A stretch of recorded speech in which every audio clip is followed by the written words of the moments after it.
আসসালামু আলাইকুম রহমতুল্লাহ।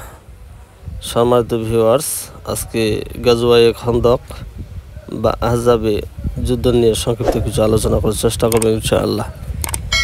প্রতিটি যুদ্ধ হচ্ছে মুসলমানদের জন্য অনুপ্রেরণা। খন্দক যুদ্ধ সংঘটিত হয় হিজরি ৫ম সালের শাওয়াল মাসের ৬২৭ খ্রিস্টাব্দে। ২৭ দিন ধরে আরব ও ইহুদি গোত্রগুলি মদিনা অবরোধ করে রাখে। এই যুদ্ধে মুসলমানদের বিরুদ্ধে মক্কার কুরাইশরা ইহুদির একটি দল বানু কুরাইজা এবং অন্যান্য গোত্র একত্রিত হয়ে সম্মিলিতভাবে আক্রমণ করেছিল। তাই এই যুদ্ধকে আহজাব বলা হয়। আহজাব অর্থ জোট বা মিলিত বাহিনী। যুদ্ধের কারণসমূহ: বদর ও উহুদের প্রতিশোধ। কুরাইশরা বদর যুদ্ধে পরাজিত ও উহুদে আংশিক সফল হলেও চূড়ান্ত বিজয় অর্জন করতে পারেনি। ইহুদি গোত্রের ষড়যন্ত্র, বিশেষ করে বনু নজির গোত্র, যাদের মদিনা থেকে বহিষ্কার করা হয়েছিল, তারা কুরাইশ এবং অন্যান্য গোত্রকে মুসলমানদের বিরুদ্ধে উস্কায়। ইসলামের প্রসারোধ। ইসলাম দ্রুত বিস্তার লাভ করতেছিল চারদিকে, যা মুশরিকদের জন্য হুমকি হয়ে দাঁড়ায়। তখন তারা ইসলামের প্রসারকে রোধ করার জন্য এই যুদ্ধের ষড়যন্ত্র করে। যুদ্ধের প্রস্তুতি। যুদ্ধের খবর পেয়ে রাসূলুল্লাহ সাল্লাল্লাহু আলাইহি সাল্লাম সাহাবীদের সাথে পরামর্শ করেন। পারস্যের বংশোদ্ভূত সাহাবী সালমান ফার্সি রাদিয়াল্লাহু আনহু একটি নতুন কৌশল প্রস্তাব করেন। মদিনার দুর্ভেদ্য অংশের সামনে একটি বড় খন্দক বা পরিখা খনন করেন। এটি ছিল আরবদের জন্য অজানা একটি যুদ্ধ কৌশল, যা পরবর্তীতে সফলতার জন্য চাবিকাঠি হয়।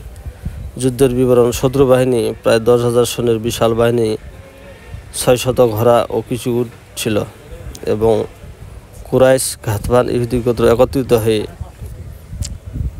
তারা এই যুদ্ধ করতে আসে। মুসলিম বাহিনীর পক্ষে ছিল প্রায় ৩,০০০ সাহাবী। পরীক্ষার প্রভাব: শত্রুরা মদিনা ঢুকতে পারেনি। দিনের পর দিন অবরোধ চালিয়ে যায়।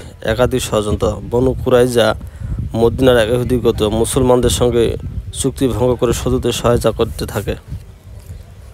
মুসলমানদের জন্য কঠিন মুহূর্ত। খাদ্যের সংকট, ঠান্ডা এবং অভ্যন্তরীণ বিশ্বাসঘাতকতার আশঙ্কায় সব মিলিয়ে মুসলমানদের কঠিন অবস্থা দাঁড়ায়। প্রায় ২৭ দিন মুসলমানরা এখানে অবরুদ্ধ থাকে। অবশেষে মহান আল্লাহর সাহায্যে ঝড় ও বাতাস, আল্লাহ তাআলা এক শক্তিশালী ঝড় পাঠান, যা শত্রুদের তাঁবু ঘোড়া তছনছ করে দেয়। শত্রুর মনোবল ভেঙে যায়, তারা পিছু হতে বাধ্য হয়। খন্দক যুদ্ধের ফলাফল: মুসলমানদের জয় হয় এই যুদ্ধে। যদিও এই যুদ্ধে রক্তপাত খুব কম হয়, তবে এটি একটি ছিল কৌশলগত মনোবল বৃদ্ধিকারী বিজয়। মুসলমানদের ৭ জন মুজাহিদ শাহাদাত বরণ করেন। অপরপক্ষে প্রতিপক্ষের ১৬ জন নিহত হয়। ইসলামের মর্যাদা ও প্রতিরক্ষা প্রতিষ্ঠিত হয় খন্দক যুদ্ধের ফলে। বানু কুরাইজা চুক্তি ভঙ্গ করার কারণে শাস্তির সম্মুখীন হয়। সূরা আহজাবে খন্দক যুদ্ধের ব্যাপারে বিস্তারিত আলোচনা করা হয়েছে।